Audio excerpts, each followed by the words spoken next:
Okay, moving ahead, adjectives की जो superlative degrees होती हैं, अब देखिए जब सुपरलेटिव डिग्रीज का हम यूज़ करते हैं तो उसका मतलब होता है कि वो सबसे ज़्यादा है, इसलिए one of its own kind हो गया। और इस केस में भी हम लोग यूज़ करते हैं आर्टिकल द, जैसे the best, the most. Before the name of newspapers and magazines and journals again we use article the, क्योंकि वो भी अपनी तरह के एक ही होते हैं, इसलिए उनके नाम से पहले भी हम यूज़ करते हैं। तो न्यूज़पेपर या मैगजीन्स एक्सेट्रा, जर्नल्स, इनके साथ जैसे आप कहते हैं द हिंदू, ये न्यूज़पेपर का नाम है, the Indian express, the front line magazine का नाम है, the outlook is the name of a magazine. So article the का यूज़ इन सब जगहों पर होता है। तो इसके साथ में ये जो मैंने अभी आपसे डिस्कस किया कि आर्टिकल द का, देखिए इस पेज पे देखिए ज़रा, आर्टिकल द जितने भी हम ऐसे जोग्राफिकल लोकेशंस की बात करते हैं और आर्टिकल्स की बात करते हैं जोग्राफिकल, जिनका कोई नेम है उनके साथ आर्टिकल द यूज़ होता है। तो उसमें मैंने आपको बताया कि ओशन और सी और बे और रिवर, इन सब के साथ यूज़ होता है। माउंटेन रेंजेस भी बताया कि उसके साथ भी यूज़ होता है। यहाँ एक छोटा सा पॉइंट आपको याद ये रखना है दैट माउंटेन रेंजेस, देखिए ये लिखा हुआ है, माउंटेन रेंजेस के साथ we can use article the. So अब आप कह सकते हैं द हिमालय, द हिमालय एक माउंटेन, एक पूरा रेंज है, पर्वतीय श्रृंखला, इसलिए आर्टिकल द सही है। लेकिन अगर इसकी किसी चोटी का नाम है यानी पीक का नाम दिया हुआ है तो फिर उससे पहले article the can not be use. तो आपको यही इसके साथ ये पॉइंट रखना पड़ेगा that article the not used before the name of a peak. किसी समिट भी कहते हैं इसके लिए दूसरा वर्ड समिट, SUMMIT, और पीक इनसे पहले नहीं आएगा। तो जैसे एग्जाम्पल देखिए, अगर कहीं लिखा हुआ है द एवरेस्ट, तो पेपर वो पार्ट सेंटेंस का रॉन्ग है, आपके एग्जाम्स में ऐसा आ सकता है। लिखा हुआ है द कंचनजंगा, द K2, तो उस केस में शॉर्ट फॉर्म में कहते हैं article the is not correct. The Nanda Devi, तो article the is not correct because it is the name of a particular peak. ये छोटा सा पॉइंट आप याद रख सकते हैं आर्टिकल द का। ये सारे जो टॉपिक अभी जो पहला पॉइंट डिस्कस किया इसके साथ साथ, तो मुझे लगता है इसका रिवर्स याद करना आपके लिए स्टूडेंट्स ज़्यादा इजी है कि आप ये याद रखो कि किसके साथ नहीं यूज़ होता है बस, और बाकी सब आपको मैंने जो ब्रॉडर कॉन्टेक्स्ट में इसके समझाया कि we can use it with anything which is with most of the things with which are one of their own kind, अपनी तरह की एक है, द्वितीय है। मूविंग अहेड, सो यूजेजेस में मैंने आपको फिक्स यूजेज में नंबर 1 पॉइंट बता दिया। Now the time is to move to point number 2, where else we use article the. और कहाँ हम यूज करेंगे इसको, देखिए याद रखें कि कुछ एडजेक्टिव्स ऐसे होते हैं जिनको हम यूज करते हैं to talk about the entire class. अब पूरी क्लास यानी पूरी उस तरह की श्रेणी या उस तरह के लोगों के बारे में बात करते हैं। ऐसे एडजेक्टिव जैसे एग्जाम्पल मैं आपको देता हूँ, ऑनेस्ट, ऑनेस्ट का मतलब ईमानदार, ऑनेस्टी एक नाउन है, ईमानदारी। अब ऑनेस्ट के साथ साथ जैसे आपने लिखा ब्रेव, ब्रेव बहादुर, आप कहते हैं he is brave, she is honest. Poor या रिच या मीक, मीक जो थोड़े दब्बू किस्म के, मीक सबमिसिव नेचर के लोग होते हैं जो आसानी से कंट्रोल में आ जाएं, वो मीक हैं, सीधे साधे। With these words if you use article the before it then they represent the entire class. वो अगर आपने कहा ऑनेस्ट तो आपने कहा she is honest, she is a honest lady, आपने कहा she is an honest lady, ठीक, वो एक ईमानदार लेडी है। लेकिन जब आप द ऑनेस्ट कहेंगे तो अब आप पूरे ऑनेस्ट लोगों की बात कर रहे हैं। सो द ब्रेव कहेंगे तो द ब्रेव का मतलब वो सारे लोग जो ईमानदार हैं। द पुअर कहेंगे सबकी बात हो रही है। तो इस लिस्ट में ध्यान रखेंगे। तो एग्जाम्पल में लिखता हूँ, the poor don't get proper meals, उनको उपयुक्त भोजन नहीं मिलता। अब ये सारे पुअर की बात कर रहे हैं आप, इसलिए देखिए सब्जेक्ट के साथ जो वर्ब आ रहा है डोंट, डज नॉट यूज़ नहीं होगा क्योंकि ये एक पर्सन की बात नहीं है, इसलिए आर्टिकल द के हिसाब से आप देखेंगे कि वर्ब प्लूरल है कि नहीं। अगर सेंटेंस लिखा हुआ है a rich man, I met a rich man, या सेंटेंस है a rich man was sitting on the stage, तो आप वॉज सिटिंग करेक्ट है आपका क्योंकि एक पर्सन की बात कर रहे हैं वो रिच मैन की। लेकिन अगर आप द रिच कहते हैं तो फिर यानी द रिच मैन नहीं बल्कि only the rich are well aware, तो इसमें आर का यूज़ किया जाएगा। ऑल राइट, सो रिमेंबर कि article the before these adjectives without any noun, क्योंकि अगर कहेंगे द ऑनेस्ट पर्सन तो अब तो आप एक ही निश्चित एक पर्सन की बात कर रहे हैं, तो यहाँ कोई नाउन नहीं आएगा। लेकिन अगर सिर्फ आर्टिकल द यूज़ कर रहे हैं हम एडजेक्टिव से पहले, इन एडजेक्टिव से पहले, तो it mean they represent the whole class, hence they will be treated as plural, इसलिए हम उसको बहुवचन जैसा लेंगे और उसके साथ भी वर्ब भी उसी तरह का आएगा। वैसे ये जो मैं वर्ब की बात आपसे कर रहा हूँ, एक सब्जेक्ट वर्ब अग्रीमेंट जो टॉपिक है हमारा, उसमें आप लोग इसको बहुत अच्छे से समझ पाएंगे। तो अभी के लिए आपको आर्टिकल द का फिक्स यूजेज इन एडजेक्टिव से पहले किस केस में होता है, किस कॉन्टेक्स्ट में होता है, ये क्लियर हुआ। लेट अस मूव अहेड और हम दूसरे पॉइंट पे चलते हैं। पॉइंट नंबर 3, देखिए आर्टिकल द का यूज़ ऐसी जगहों पे भी होता है जहाँ कंपैरेटिव डिग्री एडजेक्टिव की यूज़ की जा रही है, लेकिन वो कॉन्टेक्स्ट उसका ये है, वो उसका सही संदर्भ और प्रसंग आप समझ पाएंगे जब मैं आपको ये बताऊं कि जब एक चीज़ के बढ़ने से दूसरी चीज़ घट रही है या बढ़ रही है, यानी दोनों का जो परस्पर संबंध है उसको बताया जा रहा है कि कैसे एक चीज़ दूसरे को अफेक्ट करती है। तो उस तरह के एक्सप्रेशंस में फिर हम कंपैरेटिव डिग्री जो है, जो तुलनात्मक वो करते हैं, एडजेक्टिव्स का यूज़ करते हैं, उससे पहले भी आर्टिकल द का यूज़ होना चाहिए। So first I write the example and then it will be clear. Example is the harder you work after comma the better result or results you get। मतलब क्या है, आप देख रहे हैं हार्डर, हार्ड का कंपैरेटिव तुलनात्मक उसमें हो गया, जितना ज़्यादा आप मेहनत करेंगे, जोर से काम करेंगे, परिश्रम करेंगे, उतना अच्छा आपका रिजल्ट होगा। The harder you work the better results you get. So comparative degree harder है और इधर है बेटर। इन दोनों से पहले आप देखिए आर्टिकल द यूज़ हो रहा है। अगर एक में आर्टिकल द लिखा हुआ है, दूसरे में नहीं है, स्पॉटिंग एरर में ऐसा क्वेश्चन आ गया तो फिर ये रॉन्ग है, दूसरे में भी होना चाहिए। यानी सेंटेंस अगर लिखा हुआ है the harder you work better results you get, incorrect, the better. और दोनों में नहीं है, जैसे harder you work better results you get, again article होना चाहिए, इट्स मिसिंग, तो again this sentence is wrong. Okay, तो अब इस पॉइंट 3 को थोड़ा सा लैंग्वेज के फॉर्म में लिख लेते हैं, कलम बंद कर लेते हैं। मतलब कि क्या कहता है ये, बिफोर का यूज होगा, बिफोर पहले comparative degree of adjective, ADJ, I write the short form, before comparative degree of adjectives if they affect each other. कैसे अफेक्ट कर रहे हैं, कैसे प्रभावित कर रहे हैं, ये इस एग्जाम्पल को पढ़ करके आपको क्लियर हो जाता है। Okay, so time to move now to rule number 4। Now the point number 4 is, first you have a look at these numbers that I have written 1 2 3। In numbers को हम कहते हैं कार्डिनल नंबर्स, कार्डिनल CARDINAL, इनको आप कहते हैं cardinal. और जब हम इसको एक सीरीज की तरह यानी उसके क्रम में लिखते हैं, जैसे फर्स्ट, सेकेंड, थर्ड या लास्ट, फोर्थ, फिफ्थ, जितने भी हैं, तो इसको हम कहते हैं ऑर्डिनल। आपको कार्डिनल ऑर्डिनल नाम नहीं याद हो रहा है, नो इशू, मैंने सिर्फ आपकी जीके को और बढ़ाने के लिए ये पॉइंट आपको बता दिया। अगर नहीं याद हो रहा तो सिर्फ आपको याद क्या रखना है, काम की बात। और काम की बात ये है कि जब भी ये हम फर्स्ट, सेकेंड, थर्ड ऐसा नंबर यूज़ किया जा रहा है तो इनसे पहले आर्टिकल द का यूज़ करेंगे। लेकिन अगर 2 3 4 1 100 कुछ लिखा हुआ है तो आर्टिकल द की ज़रूरत नहीं है। अब फर्स्ट, सेकेंड, थर्ड के बाद आप देखेंगे कि कोई नाउन लिखा हुआ है और आर्टिकल द अगर मिसिंग है तो article the should be there. Example देखते हैं, फर्स्ट चैप्टर ऑफ ग्रामर। वो फर्स्ट चैप्टर ऑफ ग्रामर क्या था जो हमने डिस्कस किया, टेंसेस। सो अब फर्स्ट से पहले आप देखते हैं कोई आर्टिकल नहीं लिखा हुआ है, chapter is a singular noun, so article the should come here. अगर ये चैप्टर्स होता तो कई बुक की बात करते और उनमें भी अगर फर्स्ट लिखा होता, प्लूरल नाउन भी होता, तो मैं आपको पहले ही बता चुका हूँ कि आर्टिकल द सिंगुलर नाउन्स के साथ भी आ सकता है, काउंटेबल नाउन्स, और अनकाउंटेबल नाउन्स के साथ भी आ सकता है, प्लूरल नाउन्स के साथ भी आ सकता है, ये किसी के साथ भी यूज़ किया जाता है। तो the first chapters of these books, यानी सारी बुक्स के, कई सारी बुक हैं तो कई सारे उनके सबके अलग अलग अलग फर्स्ट चैप्टर होंगे, तो फिर द फर्स्ट चैप्टर्स, राइट। तो कंफ्यूज नहीं होना है बिल्कुल, इसलिए मैंने आपको ये दूसरा एग्जाम्पल भी दे दिया प्लूरल फॉर्म में।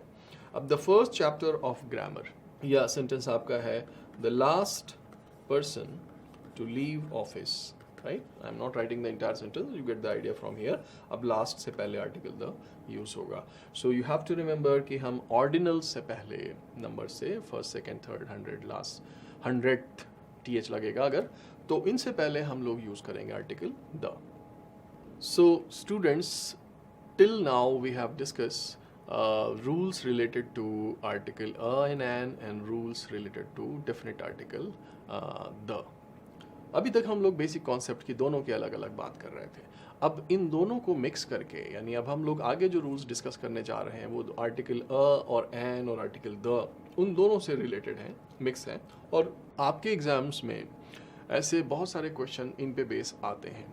तो अभी यहाँ मैं उन सारे पॉइंट्स को नोट करने जा रहा हूँ जहाँ पर हम कुछ एडिशनल रूल्स हैं इनसे related, but from exam point of view these are very very important points. तो बहुत महत्वपूर्ण है, ध्यान देंगे आप.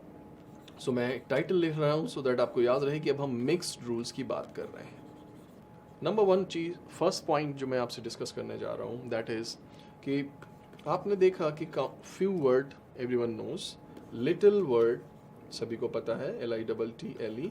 कभी कभी आप देखते हैं कि इनके साथ एक आर्टिकल लिख दिया जाता है, अ फ्यू और अ लिटिल. और थोड़ा सा अगर और याद करें तो आर्टिकल द भी आपने इनके साथ देखा होगा, the few and the little. Now अगर ये एक्सप्रेशंस हैं विद आर्टिकल और विदाउट आर्टिकल, तो you should know the meaning in the right context. Otherwise आपका ग्रामर का एरर तो हो भी सकता है अगर क्वेश्चन इससे पूछा गया.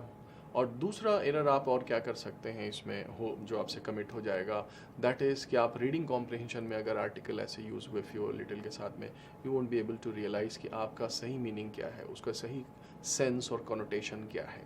यानी कनोटेशन याद है ना आपको, मैंने आपसे डिस्कस किया था कि कुछ वर्ड ऐसे होते हैं which convey a negative sense, right. So attach meaning उनके साथ जो है that is a negative connotation या फॉर्मल कनोटेशन या informal connotation. Few without article जब हम यूज़ करते हैं फ्यू और लिटिल, तो सबसे पहली चीज़ तो ये देख लीजिए कि ये दोनों यूज़ किए जाते हैं नाउन्स के साथ. ये एडजेक्टिव्स हैं बेसिकली. फ्यू हमें नंबर्स के बारे में, काउंटेबल नाउन्स के बारे में कुछ बताता है, और लिटिल क्वांटिटी या अमाउंट के बारे में बात करते हैं. जैसे आपने पढ़ा है कि फ्यू क्वाइंस या लिटिल मिल्क, ये इस तरह की चीज़. अब जब हम without article when we use few and little, इसका सही मीनिंग क्या है? इसका मतलब होता है it conveys a sense of negativity. यानी इसका सही अर्थ है कि एक नेग्लिजिबल होता है, एक नेग्लिजिबल अमाउंट या नंबर को कन्वे करता है, जो कि एक रिलेटिव सेंस में लिया जाना चाहिए. रिलेटिव सेंस क्या, कि किसी से तुलनात्मक, उसमें आप इसको समझ पाएंगे. तो रिलेटिव सेंस में इसकी मीनिंग को आप सही समझ पाते हैं. सपोज कि आपसे कोई कहता है कि can you help me, and you ask him कि okay tell me how can I help you, बताइए कैसे मदद कर सकता हूँ. And the person ask you कि I need to borrow some money from you. आपका फ्रेंड है और आप कहते हैं कि ठीक है चलिए. एक तो ये आप कह सकते हैं कि ठीक है मैं मदद कर दूंगा, लेकिन अगर आपके पास इतना पैसा नहीं है या इतना सफिशिएंट आपके पास नहीं है, तो आप उसको नेगेटिव वे में यानी ना कहने जाते हैं. तो आप कहते हैं कि sorry I have little money. अब आई हैव लिटिल मनी का सेंस क्या हुआ? इसका मतलब पर्याप्त पैसा नहीं है कि जिसको आप दे सकें, यानी you don't have money to lend it to the person, उसको देने के लिए, राइट. सो लिटिल का सही सेंस यहाँ नेगेटिव है. ये एक रिलेटिव सेंस में यूज़ किया जा रहा है, यानी पैसा तो आपके पास हो सकता है हो, लेकिन इतना नहीं है कि आप उससे उधार दे सकें. सो सही सेंस इसका जानना चाहिए. तो little has this negative sense, और सेम मीनिंग है हमारे फ्यू की भी, यानी ये भी हम काउंटेबल नाउन्स के साथ यूज़ करेंगे जहाँ नेगेटिव सेंस हो, राइट. सपोज एक ऑफिस में 500 पीपल वर्क और 9:30 हो गया है और अभी तक बहुत कम लोग बैठे हैं, यानी लेट्स से कि 4 लोग बैठे हुए हैं. अब the peon opens the door और लुक्स एट द फ्लोर, और उसके बॉस का फ़ोन आया कि भाई कितने लोग हैं, और वो कहता है sir there are few people. यानी एक नेगेटिव से 4 500 के उसमें अब तुलनात्मक करके देखिए तो एक नगण्यता, एक यू नो नेग्लिजिबिलिटी का सेंस आपको मिलता है इसमें. सो आई हैव लिटिल मनी. अब इससे आगे बढ़ते हैं. फ्यू समझ में आ गया अगर आपको, तो आप अ फ्यू और अ लिटिल को देखिए. अ फ्यू और a little, article a use करते ही ये सेंस अपोजिट हो जाता है, यानी ये पॉजिटिविटी की तरफ चला जाता है. अभी भी बहुत ज़्यादा अमाउंट या मात्रा को नहीं रिप्रेजेंट करता, लेकिन कम से कम एटीट्यूड तो चेंज हो गया. और अब यही friend, let's go to this example, I have little money. अब इस फ्रेंड ने जो आपसे पैसे मांग रहा था और आपने कहा कि sorry little money, let's say that he ask to another friend of yours, इनसे मांगता है बी से, और बी के पास है पैसे इतने कि वो दे सकता है, थोड़े बहुत ही हैं बट वो दे सकता है. तो अब उसका एटीट्यूड अगर पॉजिटिव है तो वो कहता है yes I can help you.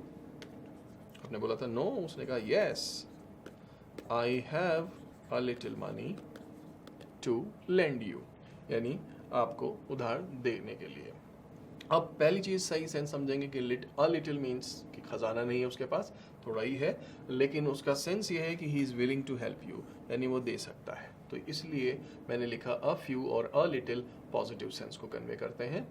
Okay अब अगर इनके साथ आर्टिकल द यूज़ किया गया, if article the is use, जैसे द लिटिल या द फ्यू, उसमें क्या सेंस होता है, पहले उस मीनिंग को समझिए। इसका मतलब है कि ऑल दैट देयर वॉज या whatever there was, Hindi में सेंस समझें इसका मतलब जो भी था, जितना कुछ भी था, उसके बारे में आप कुछ बताने जा रहे हैं, तब हम इसको यूज़ करते हैं। यानी जितना था, पूरा जो कुछ भी था, उस सब का क्या हुआ। ठीक, तो उसी स्टोरी पे पीछे चलते हैं। आपसे पूछा फ्रेंड ने कि क्या आप हेल्प कर सकते हैं, आपने कहा sorry I have little money, ये आप हैं। और बी, दूसरे फ्रेंड ने आपको कहा कि yes I can help you, I have a little money. अब इस केस में सपोज ये जो आपका फ्रेंड है ए, इसको हम एक नाम दे देते हैं जो पैसे मांग रहा है। सो मूविंग अहेड, आपको नेक्स्ट डे ए दिखता है कि उसका फेस लटका हुआ है, थोड़ा दुखी दिख रहा है। Okay, you ask him what happened, और आपको वो बताता है कि द लिटिल मनी, यानी जो थोड़ा बहुत पैसा, दैट आई गॉट फ्रॉम या बोरोड फ्रॉम, किससे लिया था, बी से, हैज़, अब कॉमा के बाद, has been stolen, passive voice, चोरी हो गया। तो द लिटिल का मतलब जितना भी था, जो भी था, वो सारा पैसा चोरी हो गया। ये सेंस आर्टिकल द का आता है। नाउ इसी तरह से द फ्यू यूज़ करेंगे। सो अगर आपके पास बहुत कम फ्रेंड बचे हैं स्कूल से निकलने के बाद और वो सब डिफरेंट डिफरेंट सिटीज़ में चले गए हैं, तो आप क्या कहते हैं, the few friends that I had from my school have all left this town, जो कुछ भी थे, जितने भी थे, उन सबके साथ क्या हुआ। So that's the reason I discuss with you a very important point related to article के साथ कि few और a few और the few और little a little और the little के साथ में क्या meaning है, क्या sense है। Now if the sentence is given, let's say कि blank का fill in the blank का sentence है, या sentence एक spotting error का है, और उसमें आप देखते हैं कि जो sentence का remaining part है उसका sense कुछ निकल के आ रहा है और आपको clarity मिल जाती है meaning पे, then you should find out whether the appropriate article has been used or not, or is it required, यानी फ्यू की हो सकता ज़रूरत हो, नकारात्मकता को दर्शाता हो, या लिटिल की ज़रूरत हो, तो इसके अकॉर्डिंग आप ये। तो that was the first question जिसको मैंने लिखा कि अब हम थोड़ा सा मिक्स डिस्कशन करते हैं, यानी अ और एन और द से related, which is a third segment, right. Third segment कि पहला हमने डिस्कस किया इंडेफिनिट आर्टिकल से रिलेटेड, और फिर सेकंड डिस्कस किया डेफिनिट आर्टिकल से, और अब डिस्कस कर रहे हैं कॉमन रूल्स जो लगभग दोनों से ही रिलेटेड है। सो मिक्स्ड रूल्स में मैंने अभी आपसे फर्स्ट पॉइंट डिस्कस किया। Let's move to second point. So now we are going to discuss the point number 2 related to both type of articles. Theoretical point है, इसको याद रखना है आपको। Articles are not use with these. अब वो कौन सी चीज़ें जिनके साथ आर्टिकल अ एंड द का यूज़ सामान्यतः जनरली नहीं होना चाहिए, नहीं करेंगे आप, वो क्या है। Number 1, name of days. Now आप आसानी से याद कर सकते हैं। देखिए कभी भी आपने the Monday, the Sunday, the Friday नहीं पढ़ा, मंडे वेंसडे फ्राइडे सैटरडे, तो without article they are used. Okay, second point, name of months. आपने जनवरी, मार्च, अक्टूबर, इनके साथ कोई आर्टिकल नहीं पढ़ा, और ये आर्टिकल इनके साथ इन जनरल सेंस में यूज़ नहीं होता है। कहाँ आर्टिकल द आएगा ये मैं अभी आपको इस पॉइंट के बाद बता दूंगा, लेकिन वो बहुत स्पेसिफिक होगा। So with these names articles are not use. जैसे नेम ऑफ डेज है, अ संडे, द संडे नहीं यूज़ कर सकते, संडे मंडे ट्यूसडे आप यूज़ करते हैं। जनरल सेंस में अगर मंथ्स के नाम दिए हुए हैं तो May, April, March, you can't use articles. Name of subjects, maths, reasoning, English, Hindi, Sanskrit, इनके साथ आप यूज़ नहीं कर सकते आर्टिकल। फिजिक्स, केमिस्ट्री, ये सब्जेक्ट्स के नाम। इसी तरह से लैंग्वेजेस के जो नाम हैं, जैसे उर्दू, हिंदी, अरबिक जिसको कहते हैं, संस्कृत, इन सब के साथ भी आर्टिकल का यूज़ नहीं होगा। नेम ऑफ मील्स यानी लंच के साथ आप द लंच और अ लंच ये नहीं यूज़ करेंगे। गेम्स के जो नाम हैं, क्योंकि प्रॉपर नाउन है सारे, किसी का एक नाम है, जैसे आपका हॉकी है, फुटबॉल है, तो आर्टिकल का यूज़ नहीं होगा। सिमिलरली यू रिमेंबर हॉबीज़ के साथ में, यानी पेंटिंग है, ड्राइंग है, राइडिंग है, ड्राइविंग है, अगर ये हॉबीज़ की तरह आप बता रहे हैं तो इसमें आर्टिकल द का यूज़ या एन का यूज़ नहीं किया जाएगा। एंड द लास्ट पॉइंट जो कि बहुत इंपॉर्टेंट है कि आप देखिए गॉड वर्ड से पहले, गॉड GOD या हेल, हेवन, इनसे पहले भी आर्टिकल का यूज नहीं किया जाता। जैसे अगर सेंटेंस लिखा हुआ है go to the hell, now अगर हेल की बात की जा रही है इन जनरल सेंस में, जो हेल और हेवन डेथ के बाद जिनकी चर्चा हो रही, तो फिर आर्टिकल का उसमें आप यूज नहीं कर सकते। सिंपली सेंटेंस होगा गो टू हेल। अगर गॉड की जनरल सेंस में बात की जाती है, जैसे गॉड क्रिएटेड एवरीथिंग, तो गॉड क्रिएटेड एवरीथिंग में आप द गॉड क्रिएटेड एवरीथिंग नहीं कर सकते हैं। और तो ये पॉइंट्स हैं that I discuss with you, जिनके साथ आर्टिकल्स का यूज़ नहीं किया जाएगा। अब साथ ही साथ आप इसकी थोड़ी सी डिटेल्स और समझ लें, क्योंकि मैं बार बार बोल रहा था कि जनरल सेंस में we don't use article with them. इसका मतलब कि और कौन सा सेंस है जहाँ पे यूज़ हो सकता है, वो सेंस आपका डेवलप हो गया होगा क्योंकि आपने आर्टिकल द का यूजेज को सही से समझा है। देखिए, जब भी आप बात करते हैं किसी स्पेसिफिक मार्च की, जैसे मार्च अगर आप जनरल सेंस में बात कर रहे हैं, एग्जांपल मैं दे रहा हूँ, मंथ का नाम है कि मार्च कम्स या फॉलोज किसके बाद आता है, फेब के बाद। अब सेंटेंस में अगर लिखा है द मार्च, रॉन्ग हो गया, द फेब रॉन्ग हो गया, क्योंकि मंथ के नेम जनरल सेंस में। लेकिन आप बात कर रहे हैं एक स्पेसिफिक मार्च की, वो है द मार्च ऑफ 1835। इंडिया को फ्रीडम कब मिली, अगस्त 1947। सो अगर मैं कहता हूं the August of 1947 was very important for Indian history, IH, तो आप देखिए एक स्पेसिफिक मंथ की अगस्त की बात हो रही, जनरल सेंस में आप मंथ का नाम नहीं ले रहे हैं। And this rule will be applied on all days में भी बात करेंगे आप। जैसे अगर आप बात करते हैं कि द संडेज ऑफ मार्च, तो अब मार्च के संडेज के बारे में आपको स्पेसिफिक बात करने जा रहे हैं, तो वहाँ पर article the is acceptable. But आप मंडे के बाद से पहले क्या आता है या सैटरडे के बाद क्या आता है, इस सेंस में बात कर रहे हैं जनरल में, तो आर्टिकल का यूज़ नहीं होगा। ओके, मील्स का नाम मैंने आपको बताया कि मील्स के साथ we don't use if we name this breakfast, dinner, lunch, supper, इनके साथ आप आर्टिकल यूज़ नहीं करते हैं। सपर आपको पता है इवनिंग मील्स को कहते हैं, तो डिनर जो बहुत ख़ास तौर पे हो, अरेंज किया गया हो, तो उसको डिनर बोलते हैं, जनरल सेंस में हम सपर कह देते हैं।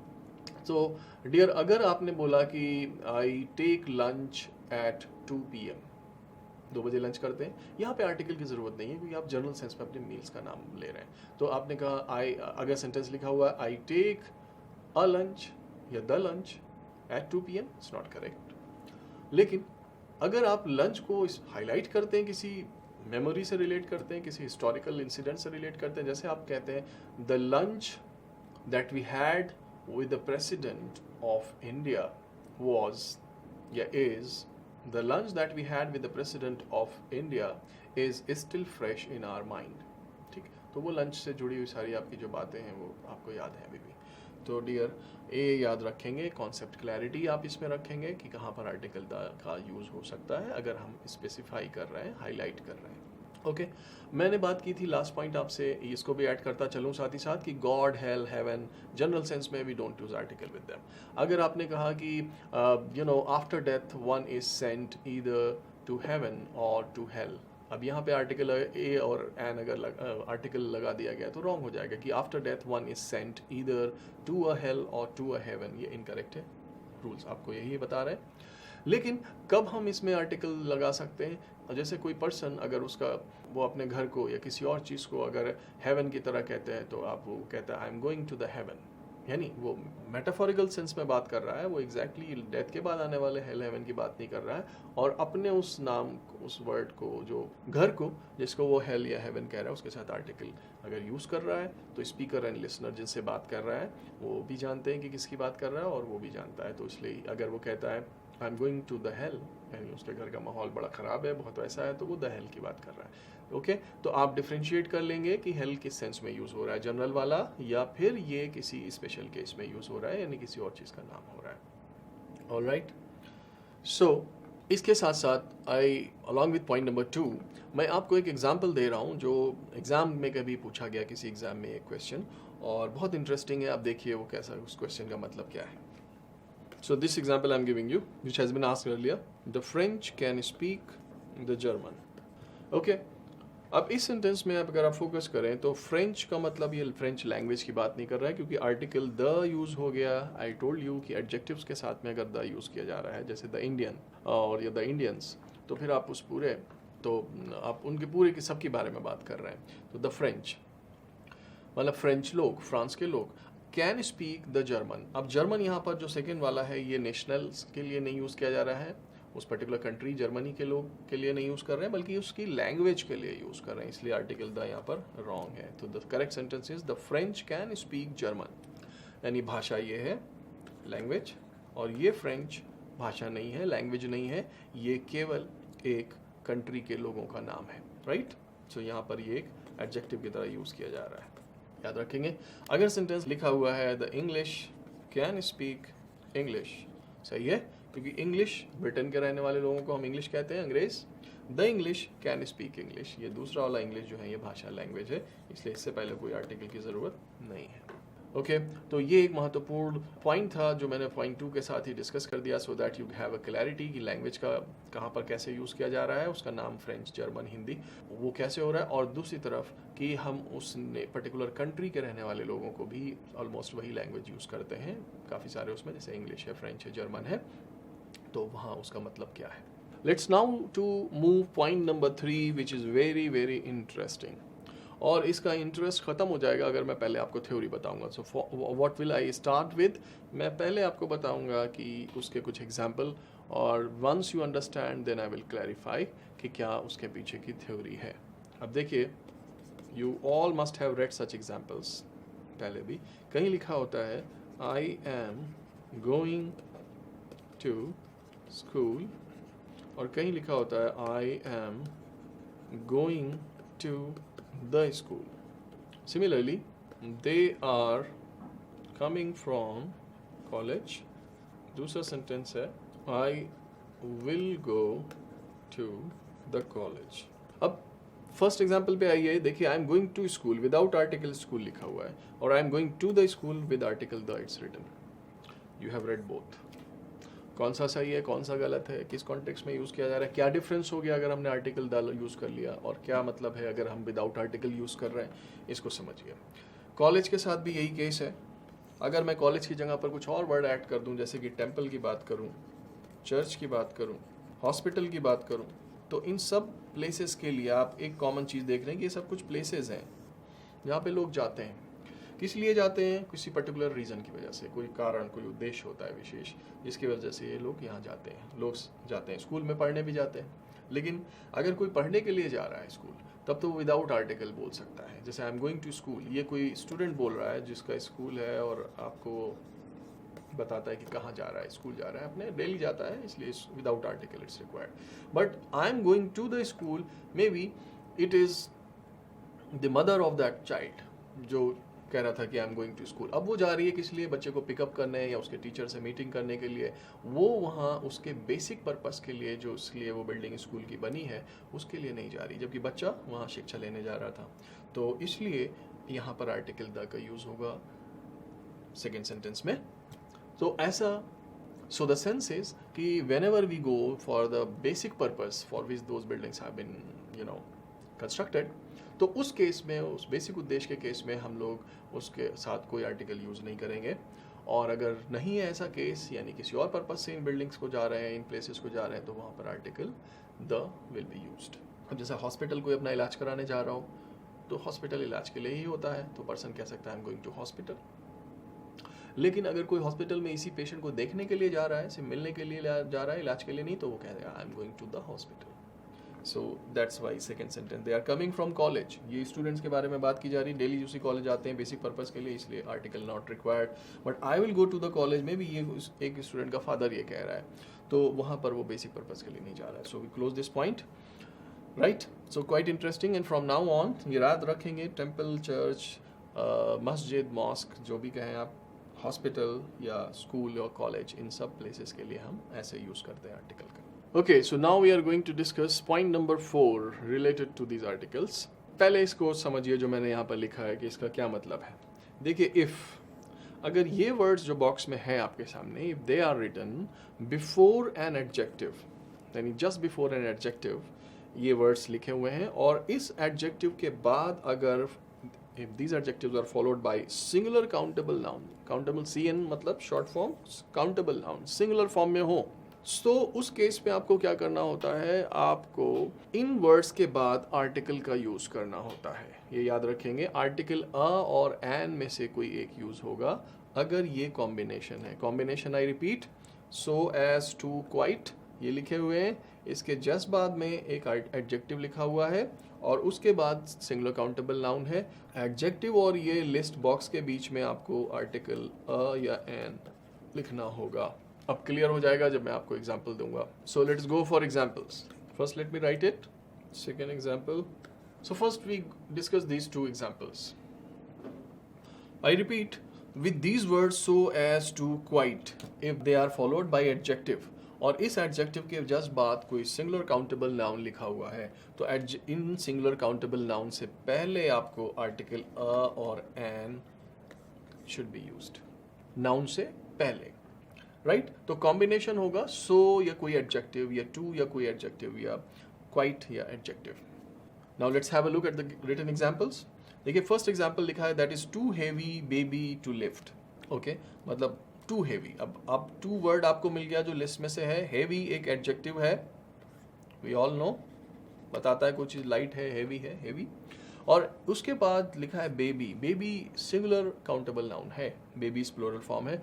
तो अगर बेबीज होता तब तो आर्टिकल की जरूरत नहीं थी, लेकिन एज पर द रूल नंबर 3 हमें यहाँ पर आर्टिकल यूज करना पड़ेगा according to the sound. So that is too heavy a baby to lift, यानी कहा जा रहा है कि इतना हेवी बेबी है कि इसको नहीं उठा सकते। Okay, next example. Ramesh is not so honest, मैंने ब्लैंक छोड़ दिया, ऑफिसर एज यू थिंक, मतलब इतना ऑनेस्ट नहीं है जितना आप सोचते हो।